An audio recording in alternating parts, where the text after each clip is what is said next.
Mulai. Oke. Assalamualaikum warahmatullahi wabarakatuh. Waalaikumsalam warahmatullahi wabarakatuh. Waalaikumsalam warahmatullahi wabarakatuh. Oke, ini pertemuan terakhir untuk pengantar psikometrika. Kita akan ujian akhir di mana itu? Di hari apa ya? Lupa. Di hari Senin, tanggal 6 Desember ya, jam ketiga sampai jam keempat. Ada 2 SKS waktunya. Nah, sebelum memulai hari ini, saya jelaskan dulu tentang ujian akhir semester. Ujian akhir semester itu tentang teori. Jadi, seberapa jauh Anda menguasai teori-teori yang sudah disampaikan selama perkuliahan ini. Entah itu saat pengantar psikometrika, saat sejarah ya, saat sejarah psikometrika, terus apa itu psikometrika, pengertian psikometrika, terus masuk ke apa itu reliabilitas, apa itu validitas, dan seterusnya sampai ke belakang. Waktunya singkat, waktu untuk ujiannya singkat. Tidak akan memakan waktu 100 menit seperti yang diberikan pada kita di jadwal. Jadi mohon waktu itu dimanfaatkan dengan sebaik-baiknya. Pada saat ujian Anda bebas buka buku. Tapi apa gunanya Anda buka buku kalau Anda tidak pernah membaca buku itu, sehingga tidak tahu letaknya di mana sih jawaban yang tepat. Nah, kecuali Anda sering membaca buku itu, Anda akan mudah tahu, oh di bagian ini itu jawabannya. Gitu. Anda diminta untuk tidak bekerja sama saat ujian. Untuk itu, kami mengharuskan Anda untuk membuka kamera pada saat ujian. Ketika Anda tidak membuka kamera, maka kami berencana untuk menurunkan nilai ujian Anda. Jadi misalnya Anda sudah dapat tuh untuk ujian akhir semester. Karena Anda tidak buka kamera, terus Anda beralasan sinyalnya buruk, gitu, atau kameranya rusak, maka kami turunkan dari A ke A-. Kalau dapat C, jadi C- untuk nilai ujiannya. Jadi pastikan bahwa kamera Anda berfungsi dengan baik, sinyalnya Anda itu bagus. Kalau tidak berfungsi dengan baik kameranya, pinjam kameranya orang, atau beli kamera lepasan, terserahlah. Atau cari daerah yang tempatnya bagus untuk sinyal. Seperti itu untuk ujian akhir semester. Nah, sekarang kita masuk ke materi hari ini. Nah, di hari ini Anda diminta untuk mempresentasikan laporannya Anda, gitu ya, lewat PPT presentasinya. Nah, dari sini harapannya adalah kami bisa membenahi seandainya ada kesalahan di dalam laporan itu, sehingga tidak terulang lagi kesalahan tersebut di masa-masa yang akan datang. Seandainya ada kesalahan ya.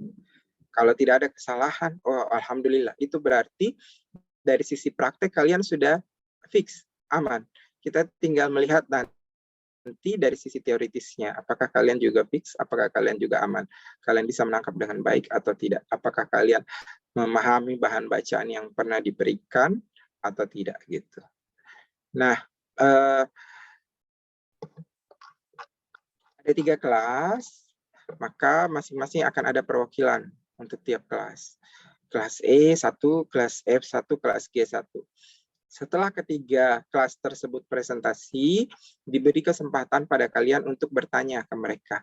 Siapa tahu ada yang berbeda dengan punyamu, dan kamu membutuhkan penjelasan kenapa dia memilih jalan tersebut misalnya. Kenapa dia memilih cara tersebut. Nah, itu silahkan ditanyakan. Setelah itu kami akan menanggapi, kemudian perkuliahan dicukupkan. Begitu ya, skenario untuk hari ini. Untuk itu kita akan memilih dulu siapa ya dari E, siapa dari F, siapa dari G.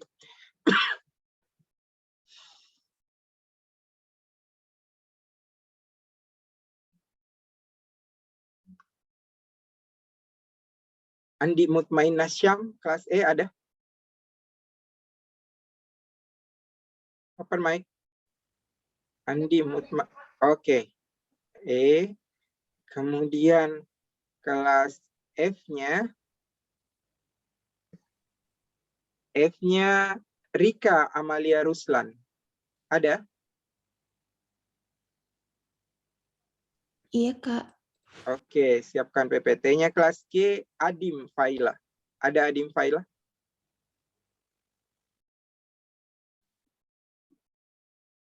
Halo, Adim. Mic terbuka tapi suara belum muncul. Adim.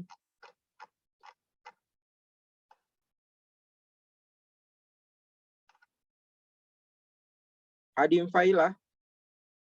Ada. Oke, perbaiki mic-mu sebelum giliranmu ya. Oke, kita mulai dengan kelas pertama, kelas E, silahkan.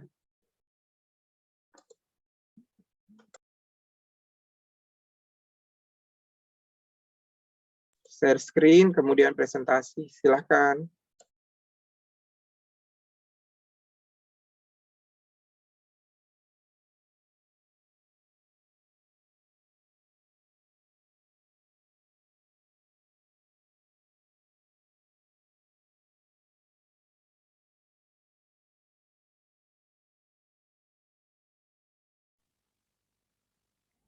Sudah kelihatan, Kak?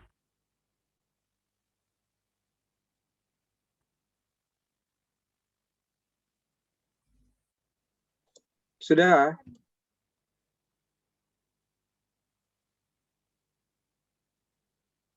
Baik, Assalamualaikum warahmatullahi wabarakatuh.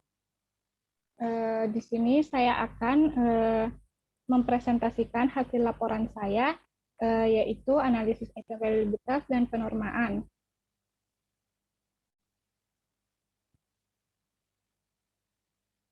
Yang pertama itu ada gambaran demografi responden. Yang pertama ada usia. Dilihat dari tabel di atas, dari 63 responden, bahwa sebanyak 3 orang dengan umur 16 hingga 18 tahun, 47 orang dengan umur 19 hingga 21 tahun, dan 3 orang dengan umur 22 hingga 28 tahun.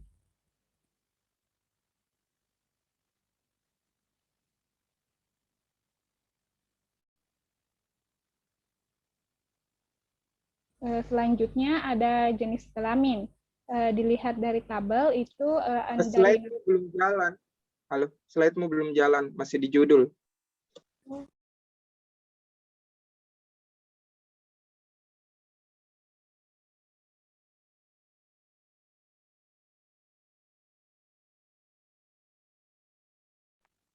Sudah kelihatan?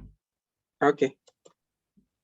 Baik, dari jenis kelamin dilihat dari tabel ada 63 responden, sebanyak 14 orang berjenis kelamin laki-laki dan 49 orang dengan jenis kelamin perempuan. Selanjutnya ada pendidikan terakhir. Dilihat dari tabel di atas itu dari 63 responden bahwa sebanyak 50 orang yang berpendidikan terakhir SMA, 2 orang diploma, dan 4 orang dengan pendidikan terakhir S1. Terakhir, gambaran demografi yaitu ada suku. Dilihat dari tabel, dari 63 responden, sebanyak 50 orang berasal dari suku Bugis, 5 orang suku Mandar, 5 orang suku Makassar, 1 orang suku Jawa, 1 orang suku Toraja, dan 1 orang itu suku campuran dari Jawa Minang. Baik, selanjutnya itu ada daya diskriminasi. Daya diskriminasi item menunjukkan seberapa item mampu membedakan subjek dengan abilitas atau trait tinggi dan rendah. Dalam pendekatan teori formulasi klasik, daya diskriminasi menjadi fokus utama untuk mengevaluasi item, sedangkan dalam teori modern daya diskriminasi digunakan untuk mengetahui item tersebut bekerja dengan baik pada trait level berapa. Selanjutnya itu ada hasil dari validitas, dapat dilihat dari tabel di samping bahwa dari 63 responden, hasil corrected item total correlation pada semua item, tidak ada item yang memiliki corrected item total correlation di bawah 0,3, yang artinya bahwa semua item itu tidak ada yang gugur atau semua item dapat digunakan. Rentang korelasi item yang memiliki daya diskriminasi item yang baik bergerak antara 0,461 sampai 0,802. Selanjutnya ada validitas. Masih menurut Aswar, dalam teori skor murni klasikal, pengertian validitas dapat dinyatakan sebagai sejauh mana skor tampak atau skor perolehan mendekati besar skor murni. Secara umum, validitas tes terbagi ke dalam 3 jenis, yaitu validitas uji, validitas berdasarkan kriteria, dan validitas konstruk. Selanjutnya, hasil dari validitas yaitu uji validitas dilakukan dengan menggunakan validitas konstruk dengan menggunakan SPSS 25 sebanyak 24 item dengan 63 responden. Untuk mengetahui kevalidan suatu item menggunakan person correlation dapat dibandingkan dengan R-table. Jika R-table lebih kecil atau sama dengan person correlation, maka suatu item dapat dikatakan valid. R-table yang digunakan yaitu urutan ke-60 dengan jumlah 0,256. Selanjutnya ada reliabilitas. Reliabilitas menunjukkan sejauh mana hasil pengukuran dengan alat tersebut dapat dipercaya. Dalam pandangan Aiken, sebuah tes dikatakan reliable jika skor yang diperoleh oleh peserta relatif sama meskipun dilakukan pengukuran berulang. Berdasarkan analisis reliabilitas dengan pendekatan konsistensi internal melalui metode Alpha-Cronbach, terhadap 24 item menggunakan SPSS 25 diperoleh hasil sebagai berikut. Dari tabel di atas dapat disimpulkan bahwa seluruh item dalam alat ukur dapat dikatakan reliable dengan Cronbach alpha sebesar 0,942 dengan jumlah responden sebanyak 63 orang. Selanjutnya ada penyusunan norma. Menurut Nur Hasan, norma adalah standar yang digunakan untuk mengetahui kedudukan seseorang dalam suatu kelompok berdasarkan hasil yang diperolehnya. Secara umum, para ahli berpendapat bahwa norma merupakan penyebaran skor-skor dari suatu kelompok yang digunakan sebagai patokan untuk memberi makna pada skor individu. Kategorisasi yang akan digunakan yaitu menggunakan norma ideal atau hipotetik. Norma hipotetik biasanya digunakan pada kelompok atau populasi yang umum dan hanya untuk menggambarkan data secara umum tanpa digunakan untuk interpretasi lebih mendalam terhadap individu. Adapun hasil yang didapatkan dengan bantuan Excel dan SPSS yang diperolehnya itu ada 58, standar deviasinya ada 14. Dan rentannya itu yang di bawah 79, kategorinya itu sangat tinggi. Sedangkan X lebih besar dari 65 dan lebih kecil atau sama dengan 79 dengan kategori tinggi. X lebih besar dari 50 dan lebih kecil atau sama dengan 65 dengan kategori sedang. X lebih besar dari 36 atau lebih kecil atau sama dengan 50 itu dengan kategori rendah. X di bawah atau sama dengan 36 itu dengan kategori sangat rendah. Berikut adalah tabel hasil penormaan.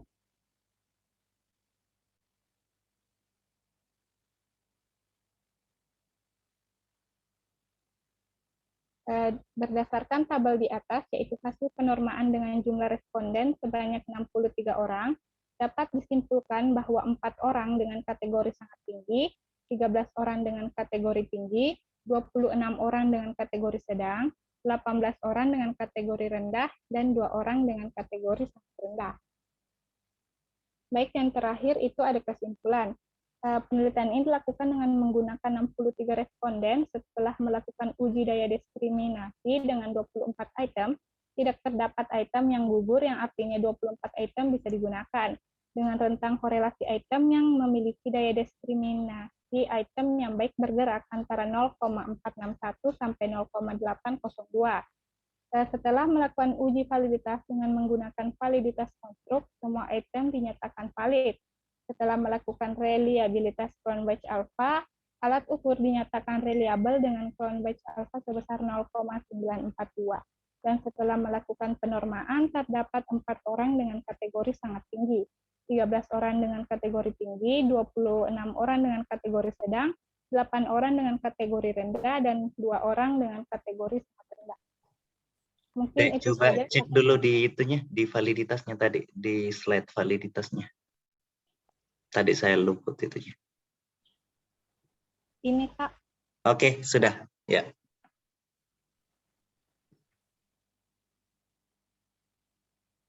Baik, saya kembalikan kepada Kak. Oke, kelas F, silahkan.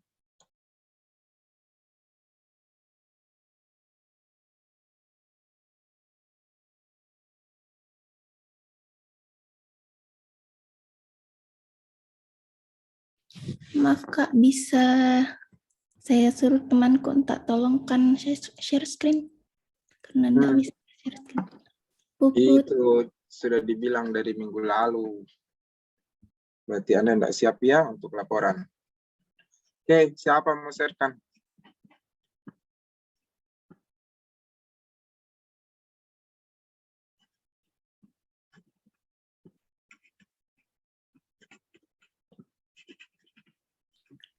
Baik, terima kasih. Nama saya Rika Malia Ruslan dari kelas F. Di sini saya akan menjelaskan hasil laporan dari akhir saya. Slide selanjutnya, Puput.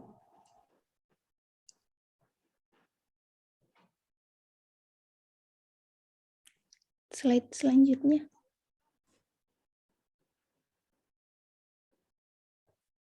Sudah saya pindahkan ke slide selanjutnya. Terima kasih. Nah, gambaran demografi.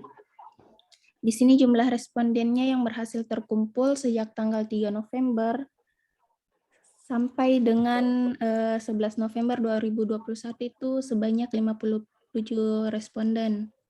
Nah, pada usianya itu adapun jumlah usia dari responden yang berusia 12 sampai 15 tahun sebanyak 9 responden, 16 sampai 18 tahun sebanyak 12 responden, 19 sampai 21 tahun sebanyak 31 responden, dan 22 sampai 28 tahun sebanyak 3 responden, dan 29 sampai 33 tahun sebanyak 1 responden, serta 34 sampai 40 tahun itu sebanyak 1 responden. Nah, pada jenis kelamin,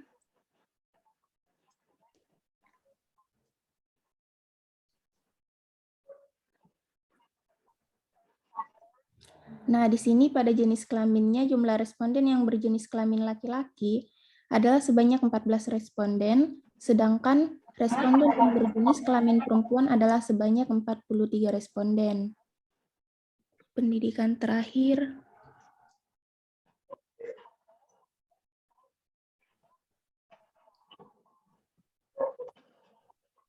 Nah, pada pendidikan terakhir itu, jumlah responden yang berpendidikan terakhir SD sebanyak 1 responden, SMP sebanyak 2 responden, SMA sebanyak 44 responden, dan S1 sebanyak 9 responden, serta diploma sebanyak 1 responden.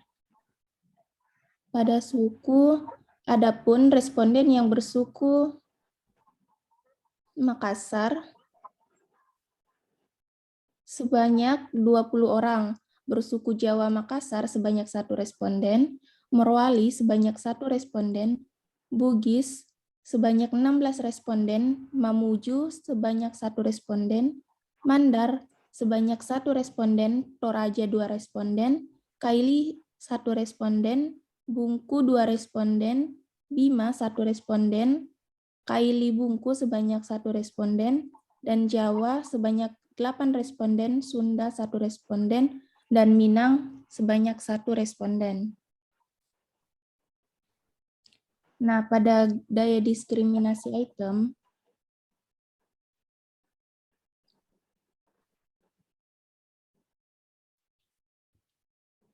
slide selanjutnya.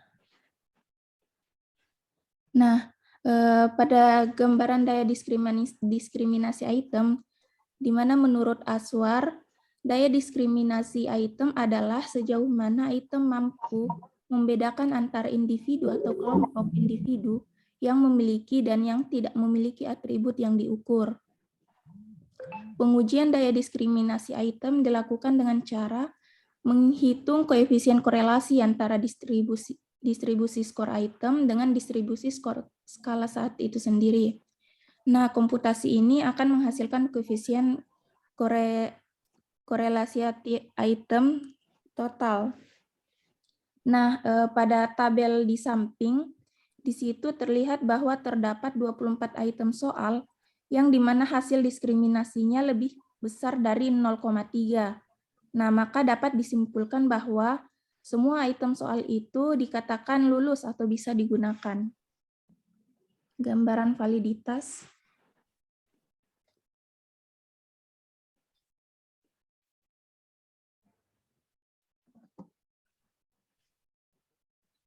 Nah, gambaran validitas masih dengan menurut Aswar. Dalam teori skor murni klasikal, pengertian validitas dapat dinyatakan sebagai sejauh mana skor tampak atau skor perolehan mendekati besar skor murni. Nah, skor tampak tidak akan sama dengan skor murni kecuali alat ukur yang bersangkutan mempunyai validitas yang sempurna. Semakin skor perolehan mendekati skor murni, maka semakin tinggi validitasnya. Dan sebaliknya, semakin rendah validitas, maka semakin besar perbedaan skor perolehan dan skor murni. Pada tabel di samping juga sudah dapat dilihat, maka 24 item soal yang diujikan itu valid. Gambaran reliabilitas. Nah, dari segi bahasa, reliabilitas ini merupakan penerjemahan dari kata reliability yang mempunyai asal kata really dan ability. Nah, bila digabungkan keduanya akan mengerucut kepada pemahaman tentang kemampuan alat ukur untuk dapat dipercaya dan menjadi sandaran pengambilan keputusan. Adapun juga di sini Anastasia dan Urbina itu dalam konteksnya reliabilitas alat tes akan merujuk kepada sejauh mana perbedaan-perbedaan individual dalam skor tes dapat dianggap dan disebabkan oleh perbedaan-perbedaan sesungguhnya dalam karakteristik yang dipertimbangkan dan sejauh mana dapat dianggap disebabkan oleh kesalahan peluang. Nah, pada tabel ini berdasarkan hasil perhitungan reliabilitas, maka item soal yang ada memiliki koefisien reliabilitas yang tinggi karena mendekati 1,0 yaitu 0,927 sehingga seluruh item di atas dapat dinyatakan reliable. Nah, pada gambaran norma,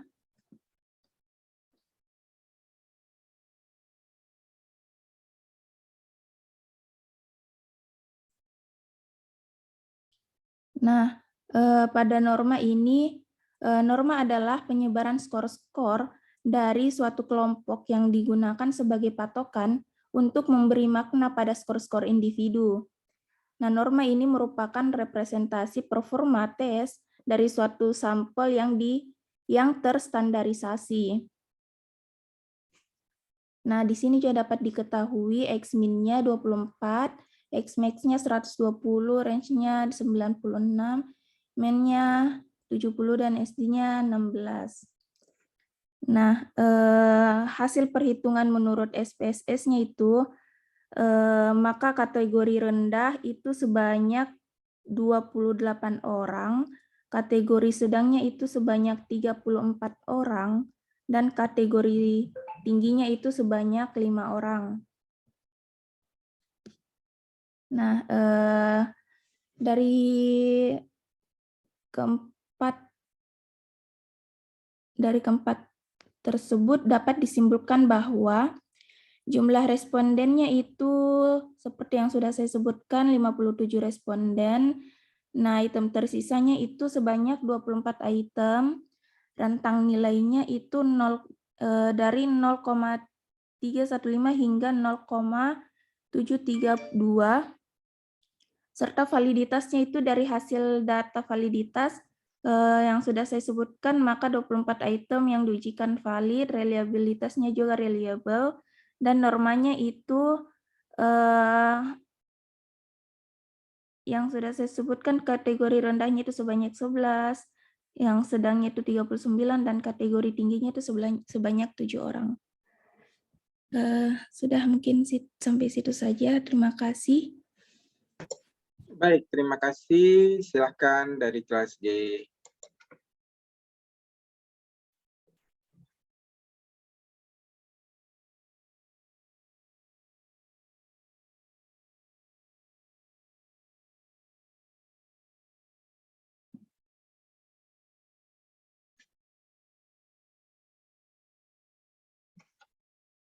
Ayo.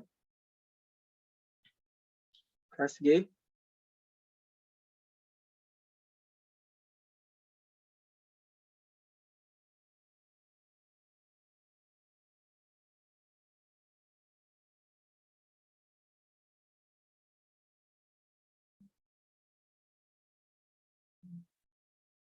Siapa tadi? Saya Kak. Ya, Adim. Silakan Adim.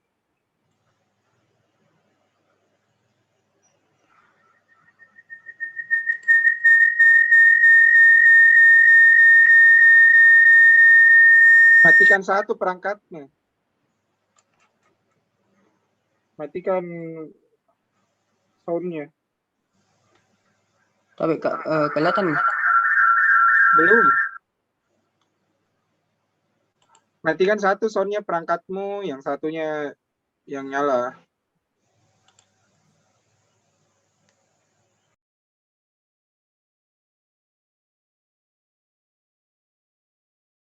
Oke, sudah kelihatan.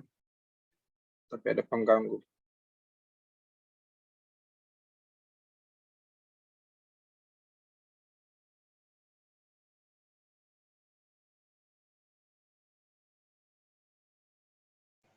Oke, silakan.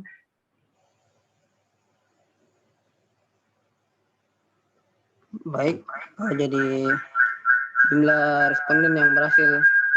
Matikan dulu itu satu perangkatmu, ribut. Bergema di kami. Tidak bisa didengar suaramu.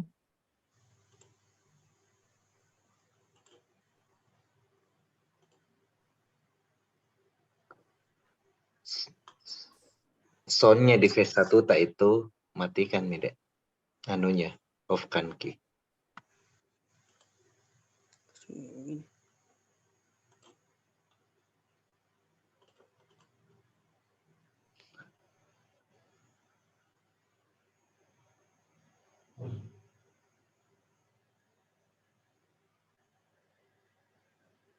Baik, jadi jumlah responden yang berhasil terkumpul mulai dari tanggal 3 November sampai dengan tanggal 20 November 2021 yaitu sebanyak 47 responden. Berikut demografi dari responden yang telah dikumpulkan. 12 sampai 15 tahun sebanyak 2 orang, 2 responden. 16 sampai 18 tahun sebanyak 6 responden. 19 sampai 21 tahun sebanyak 14 responden. 22 sampai 28 tahun sebanyak 2 responden. 29 sampai 33 tahun sebanyak 3 responden.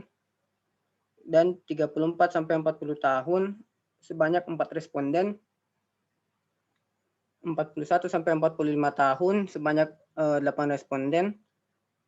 Lalu 46 sampai 50 tahun sebanyak 8 responden.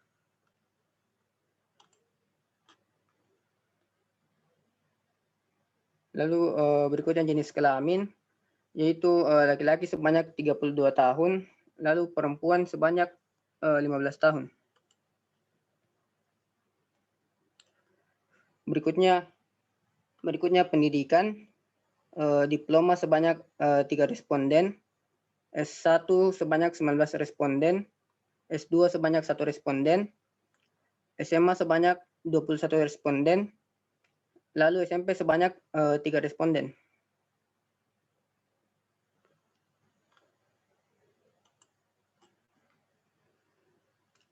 Berikutnya suku, ada suku Ambon 1 responden, Banjar 1 responden, Batak 1 responden, Bugis 19 responden, Buton 1 responden, Enrekang 3 responden, Gorontalo 1 responden, Jawa 3 responden, Makassar 14 responden, Padang Jawa 1 responden, Sunda 1 responden, dan Toraja 4 responden. Jadi berdasarkan semua diagram di atas, terlihat bahwa subjek didominasi oleh rentang usia 19 sampai 21 tahun sebanyak 14 responden, berjenis kelamin laki-laki sebanyak 32 responden, berpendidikan terakhir SMA sebanyak 21 responden, dan bersuku Bugis sebanyak 19 responden.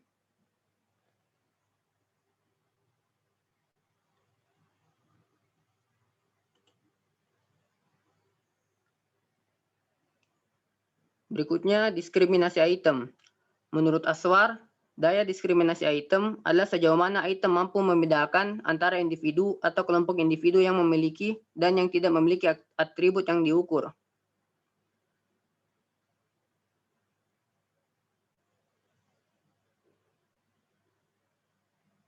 Total biasanya digunakan batasan di atas 3, semua item yang mencapai koefisien korelasi minimal 0,3, daya bedanya dianggap memuaskan. Item yang koefisien korelasinya kurang dari 0,3 dapat diinterpretasikan sebagai item yang memiliki daya nilai rendah. Berikut diskriminasi item yang telah dilakukan. Berdasarkan tabel yang di atas dapat dilihat bahwa daya diskriminasi item bergerak dari 0,54 hingga 0,87. Maka dengan demikian tidak ada item yang perlu digugurkan karena di atas 0,3.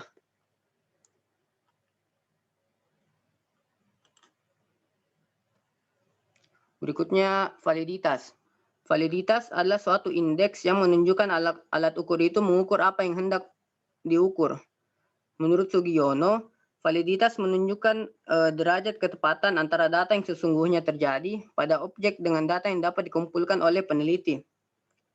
Berikut hasil validitas terdapat pada tabel berikut. Berdasarkan tabel di atas, semua item dinyatakan valid karena R hitung lebih besar dibanding R tabel.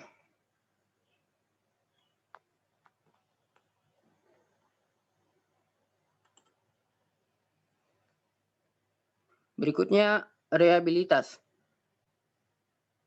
Aswar menjelaskan bahwa reliabilitas merupakan penerjemahan dari kata reliability yang mempunyai asal kata rely dan ability. Pengukuran yang memiliki reliabilitas tinggi disebut sebagai pengukuran yang reliable. Berikut hasil reliabilitas ada pada tabel berikut. Berdasarkan hasil uji reliabilitas yang telah dilakukan, didapatkan nilai alfa sebesar 0,947. Hasil tersebut dinyatakan reliable karena alfa lebih besar dibanding 0,6.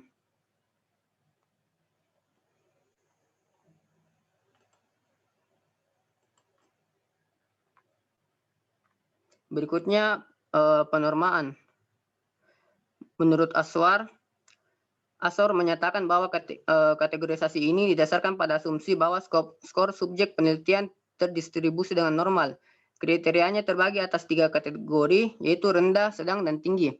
Menurut Aswar, pengkategorisasian 3 jenjang tinggi, sedang, dan rendah ini merupakan pengkategorisasian minimal yang digunakan oleh peneliti. Berikut di sini digunakan pengkategorisasian mean hipotetik, yaitu untuk melihat posisi relatif individu berdasarkan norma skor idealnya skala. Jadi berikut hasil dari pengkategorisasian menggunakan mean hipotetik berada pada tabel berikut ini. Berdasarkan tabel di atas menunjukkan bahwa yang mendapat kategorisasi tinggi sebanyak 42,55%, sedang 53,19%, dan rendah 42,55%. Berikut referensi yang digunakan. Mungkin cukup sekian dari saya.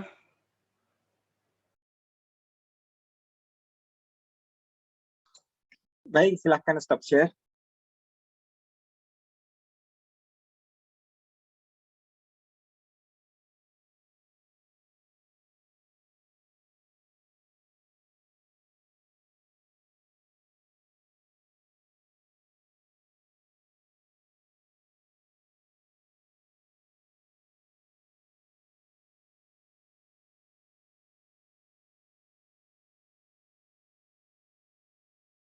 Stop share boleh? Ya, tunggu, Kak.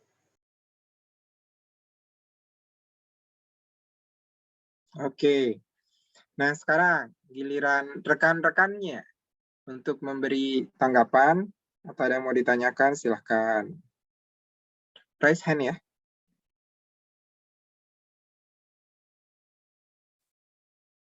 Satu. Ada lagi? Dua. Dua saja. Baik. Kita ke Satriani dulu. Silahkan Satriani. Baik, sebelumnya terima kasih kesempatannya Pak. Kak, kedengaran suaraku? Ya. Ya, baik, di sini saya ingin menanggapi terkait presentasi dari yang pertama tadi dari kelas E, Andi Mutmainnah Syam kalau tidak salah. Di situ terkait penormaannya Pak, saya ingin menanyakan bagaimana cara perhitungan norma yang dilakukan, karena saya juga menggunakan data hipotetik dan hasilnya itu berbeda dengan hasil yang saya dapatkan. Mungkin sekian Pak. Baik. Oke, silakan Mutmainnah. Karena kalau kamu pakai hipotetik, itu harusnya sama ya. Tidak mungkin berbeda. Kecuali satu hipotetik, satu empirik, ya itu beda. Silahkan dijawab.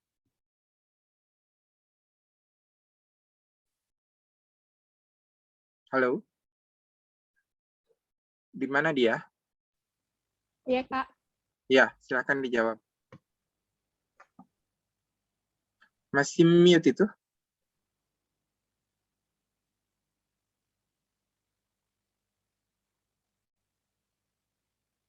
Mutmainnah masih mute? Iya, Kak. Ya, silakan dijawab. Tunjukkan saja bagaimana caramu. Saya share Pak. screen, Kak. Ya, share screen. Kamu pakai hipotetik atau empirik? Hipotetik, Kak. Iya, hipotetik.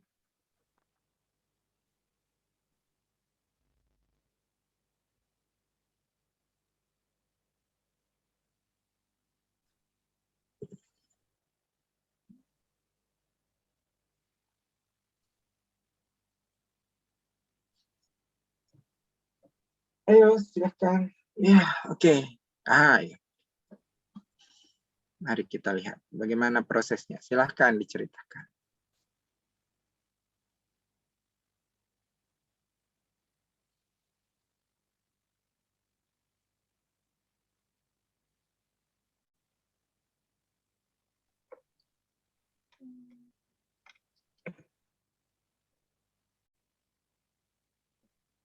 Baik, pertama-tama itu saya masukkan datanya itu ke Excel.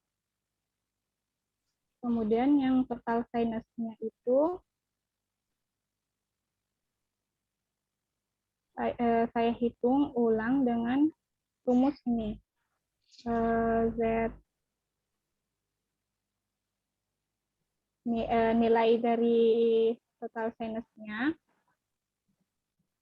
dibagi 120. 120-nya itu saya ambil dari jumlah yang kategori ini, yang 1 hingga 5, yang terbesar itu 5, dan dikali dengan banyaknya item, 24. Jadi mendapatkan itu 120. Terus dikalikan 100 dan mendapat hasil 50. Dan dilakukan dengan semua item. Kemudian menentukan min-nya dengan rumus average dengan average dan penjumlahan semua nilai yang tadi.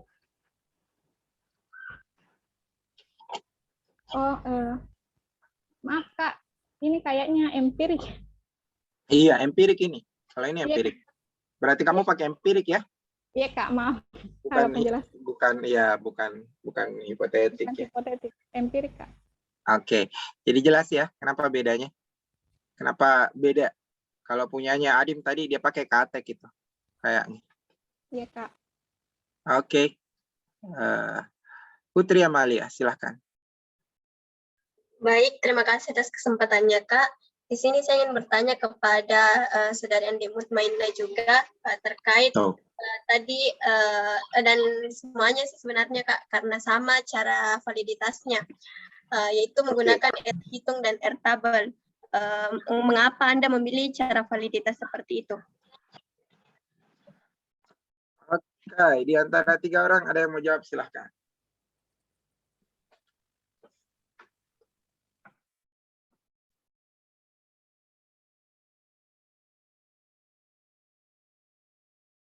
Ayo, siapa?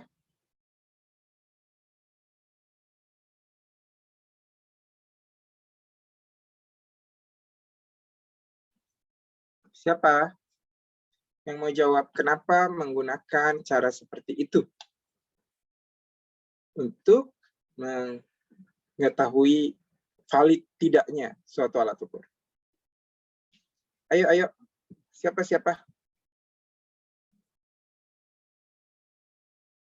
Nggak ada? Mutmainah?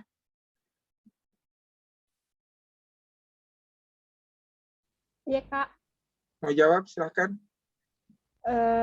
Menurut saya pakai validitas konstrak itu karena agak lebih mudah.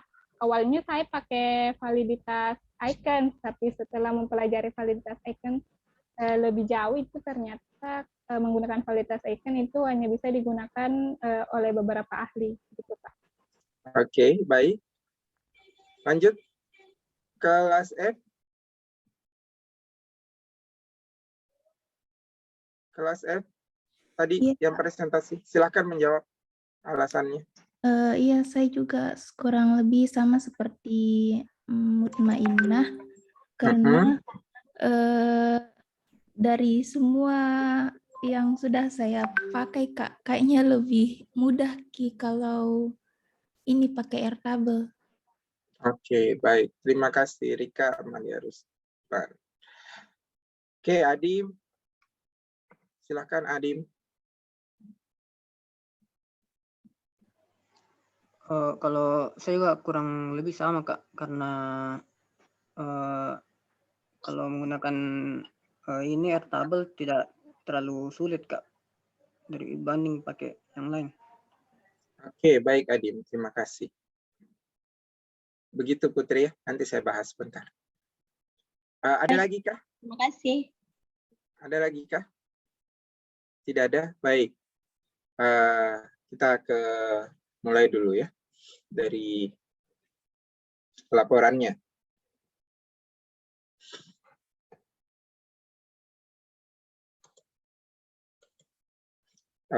Nanti yang akan dinilai itu adalah ketepatan waktu pengumpulan. Kemudian jumlah sumber pustaka sama jumlah subjek yang dikumpulkan.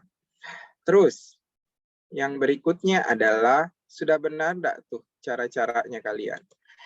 Kita mulai dengan demografi. Demografi itu harapannya sampai ke diagram atau ya sampai diagramnya muncul. Kenapa? Kalau tabel saja semua sudah bisa pasti itu, karena itu kan langsung diolah di sistem. Tapi kalau untuk diagram harus berpikir dulu. Berpikir dulu diagram mana yang paling tepat yang bisa menggambarkan data ini. Karena diagram batang, pai itu masing-masing beda tujuannya. Jadi ada proses di sana. Jadi harapannya sampai di situ. Tadi kalau tidak salah yang presentasi ada yang tidak sampai di situ ya. Terus yang berikutnya, daya diskriminasi item, saya kira yang presentasi tadi semua benar ya, sudah pas. Terus setelah daya diskriminasi item, berikutnya adalah validitas. Ingat bahwa untuk tugas ini ada 2 alat ukur. Kedua alat ukur itu sama-sama mengukur sinus. Nah, ketika satu orang, sekelompok orang, diberikan alat ukur yang mengungkap hal yang sama-sama sinus, maka itu tergolong validitas apa? Paham? Tidak mungkin konstruk.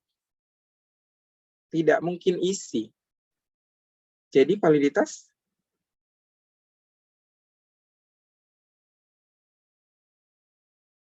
kita tidak akan cerita keterkaitan dengan airtable. No. Apalagi dihitung per item seperti itu tidak. Jadi validitas apa dong?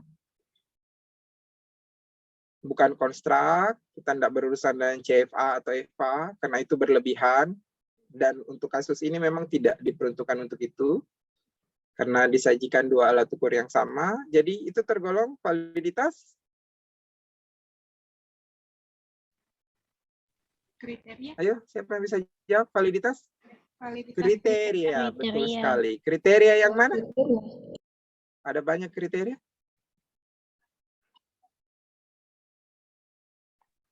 Kriteria yang mana? Konkuren, betul sekali.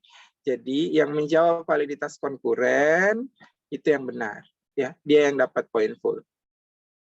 Validitas di sini tidak mungkin kita lakukan karena kita tidak menemui ahli sebelum menyebar alat ini. Jadi tidak mungkin kita lakukan. Yang mungkin dilakukan CFA. Jadi orang yang jawab CFA, yang EVA dapat setengah poin. Kenapa setengah? Karena itu belum sampai kita di sana. Kita belum melangkah ke tahap itu. Jadi setengah. Yang paling tepat adalah validitas konkuren. Jadi tinggal mengkorelasikan antara total sinus dengan total yang satunya. Sinusnya cross K. Selesai masalah. Dapat korelasinya. Nah, dari hasil koefisien korelasi itu kita lihat signifikan tidaknya. Terus dia itu termasuk valid atau tidak. Standarnya apa menentukan valid? 0,3 kah, 0,4 kah, 0,5 kah? Misalnya. Begitu jawaban untuk validitas. Dari tahun ke tahun ini selalu salah. Itu makanya kita berpikir untuk memberikan sesi presentasi sebelum masuk UTS. Supaya kita UAS supaya kita bisa benahi pola pikirnya gitu ya, supaya tidak ada lagi kesalahan-kesalahan. Tapi ternyata dari tahun ke tahun memang ada salah dan kami juga salah karena tidak mereview langsung. Jadi sekarang kita review langsung. Terus yang berikut setelah beres validitas kita masuk reliabilitas. Kebanyakan pakai alpha Cronbach. Ingat bahwa alpha Cronbach itu punya asumsi ya. Pertanyaannya adalah apakah kalian mengecek asumsi-asumsi dari alpha Cronbach itu? Terpenuhi tidak asumsi dari alpha Cronbach itu? Boleh, karena itu memang yang paling sering dipakai. Jadi tidak dilarang. Tapi yang paling tepat yang mana? Sebenarnya begitu. Penggunaan alpha Cronbach tidak disalahkan. Tapi kalau ada yang menjawab dengan lebih tepat, apa yang harusnya digunakan, itulah yang dapat A. Yang tepat apa? McDonald's. Omega dari McDonald's. Harusnya pakai itu. Karena kalian sudah dilengkapi dengan software yang bisa mengukur omega. Kalau dulu-dulu enggak bisa, karena SPSS itu enggak punya omega. Jadi pasti kita lari ke Cronbach alpha. Tidak mungkin mau lari ke yang lain lagi setengah mati. Tidak bisa kemana-mana kita. Memang harus Cronbach alpha, karena software-nya kita memang tidak memadai di zaman dulu. Nah sekarang sudah umum GISP Jamovi kalian gunakan sejak semester 1, jadi harusnya yang dimunculkan adalah omega atau disandingkan antara omega dengan Cronbach alpha. Karena efeknya kalau kita tidak menguji asumsi dari Cronbach alpha, yang muncul adalah over atau underestimate. Kebanyakan adalah underestimate terhadap nilainya. Jadi harusnya kalau di omega misalnya 0,9, di Cronbach 0,8. Kan sayang tuh. 0,9 kan lebih bagus nilainya dari 0,8. Meski 0,8 pun tidak mengapa, sudah tergolong reliable. Oke, baik. Untuk reliabilitas seperti itu. Terus untuk norma. Dulu sudah disampaikan untuk penormaan, kalau jumlah subjekmu besar. Yang dimaksud besar itu apa? Besar itu 500. Nah, pertanyaannya, adakah di antara kalian yang capai subjek 500? Kayaknya tidak ada ya, paling banyak itu 200. Nah, kalau sampai 500, boleh empirik. Ya, kalau tidak sampai 500, maka kita berlari ke hipotetik. Hipotetik. Ada yang cerdas, karena dia sudah tahu katek, dia pakai katek, aman hidup. Pasti benar hitungannya, kalau sudah dikasih masuk di katek. Tidak perlu lagi hitung manual berapa, hitung standar deviasinya, hipotetik, hitung banyaknya jumlah soal, dikali dengan respon, tidak perlu lagi. Kasih masuk di katek, nanti katek yang hitung, aman hidup. Oke, seperti itu ya. Jadi mohon dengan ini, kedepannya kalian sudah bisa memikirkan yang mana yang tepat, yang mana paling pas ya. Oke, ada tambahan dari Akmal dan Riri, silahkan. Oke, saya cuma mau menambahkan, tadi disinggung persoalan validitas menggunakan korelasi item total. Korelasi item total itu bukan validitas. Itu hanya melihat keselarasan fungsi item dengan fungsi tes. Ya, dengan cara mengkorelasikan antara skor item dengan skor total. Jadi itu bukan validitas konstruk. Itu bukan validitas, itu hanya melihat daya diskriminasi item. Kalau kita perhatikan tadi, itu ada di bagian uji daya diskriminasinya, dia menggunakan corrected item total correlation. Terus di bagian validitasnya, dia membandingkan R hitung dengan R tabel. Pada dasarnya sama, cuman yang di bagian validitasnya itu, dia hanya menggunakan R hitung, kemudian membandingkan dengan R tabel. Nah, waktu praktek kemarin, kalian sudah diajarkan begini loh kondisinya ketika kita mengkorelasikan antara skor item dengan skor total. Kemudian telah diajarkan pula dengan menggunakan teknik yang mengkoreksi, karena dianggap korelasi item total itu ibaratnya dia kayak mengkorelasikan dengan dirinya sendiri, sehingga spurious overlap itu bisa terjadi. Nah, dengan demikian harus dikoreksi, maka muncullah corrected item total correlation. Jadi itu salah ya, kalau itu dikatakan sebagai ukuran validitas. Nah, kemudian tadi saya juga sempat melihat referensi yang digunakan itu tahun 2000. Gitu. Gunakan referensi yang sekarang. Di referensi yang sekarang, yang tahun terbaru, edisi terbaru, itu dia sudah profesor itu sudah mengkoreksi gitu. Jadi bukan lagi disebut sebagai validitas. Itu disebut sebagai daya diskriminasi item saja. Kalau mau dijabarkan lebih lanjut itu memang itunya dari korelasi, tetapi masih ada transformasi berikutnya sehingga muncullah validitas item. Tetapi bukan itu, gitu. Tetapi korelasi item total itu bukan validitas. Itu masih panjang penjabarannya.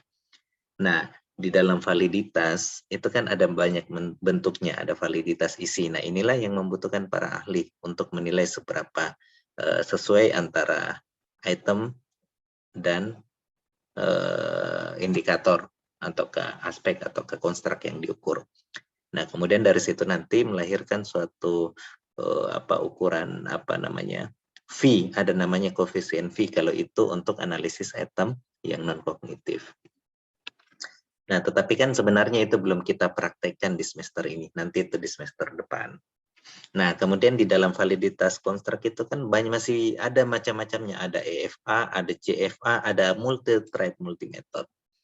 Gitu ya. Jadi itu harus jelas dulu menggunakan estimasi validitas konstruk yang model mana gitu.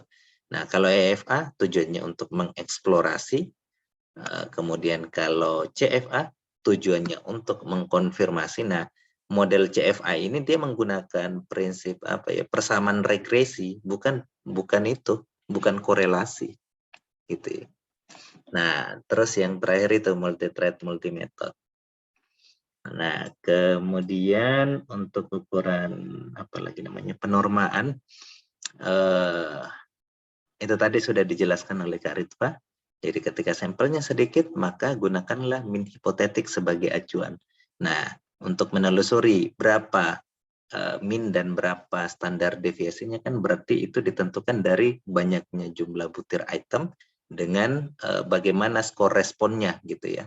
Yang paling maksimal misalnya 5 itu sangat setuju, berarti itu dikalikan dengan jumlah item. Sehingga kita harus cari berapa skor minimal, berapa skor maksimal, kemudian dijumlahkan dan dibagi 2. Itu dapat min hipotetiknya.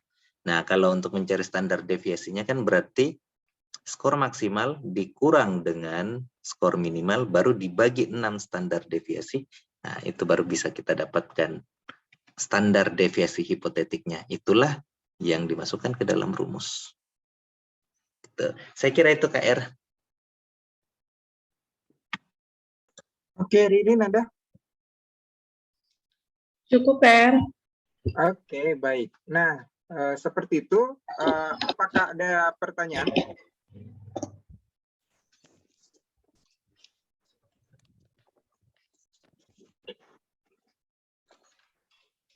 Kalau tidak ada pertanyaan, saya ulang ya, informasi tentang UAS-nya, pastikan bahwa Anda membaca buku-buku itu dulu. Karena percuma saja saya berikan open book kalau Anda tidak pernah baca. Tidak tahu nanti di mana letaknya. Padahal yang kita butuhkan tahu di mana letaknya. Jadi ketika pertanyaannya ini langsung buka, oh ini halaman ini. Gitu. Nah, waktunya akan sangat singkat, paling 30 menit. Paling lama itu 30 menit. Begitu ya. Jadi tolonglah dibaca-baca itu bukunya supaya cepat kalian bisa jawab itu pertanyaannya. Jangan lupa pastikan Anda hadir tepat waktu. Tautan untuk menjawab itu hanya diberikan lewat kolom chat sini. Dan ingat tadi kalau kalian tidak buka kamera itu memungkinkan kami untuk menurunkan nilainya. Karena kami tidak bisa tahu Anda bekerja sendiri atau bekerja bersama orang lain. Dan tidak pakai background ya. Virtual background-nya lepas. Oke, jika tidak ada hal lain, kita cukupkan sampai di sini. Tidak bisa sampai jumpa ya. Kalau saya bilang sampai jumpa itu berarti kalian ada lagi di kelas ini tahun depan. Jadi jangan jumpa. Jangan jumpa di kelas ini di tahun depan ataupun di semester pendek. Jangan mengganggu hidup kami di semester pendek, karena kami juga mau libur. Tapi kalau ada pendaftar, terpaksa lagi kita ngajar. Dapat uang sih, tapi uang itu tidak berguna karena tidak bisa dipakai berlibur. Karena itu kesempatan kami buat libur gitu. Jadi tolonglah pastikan diri Anda lulus. Karena yang menentukan lulus tidaknya diri Anda itu ya kalian sendiri, bukan kami. Kami cuma nginput aja. Oke, Assalamualaikum warahmatullahi wabarakatuh.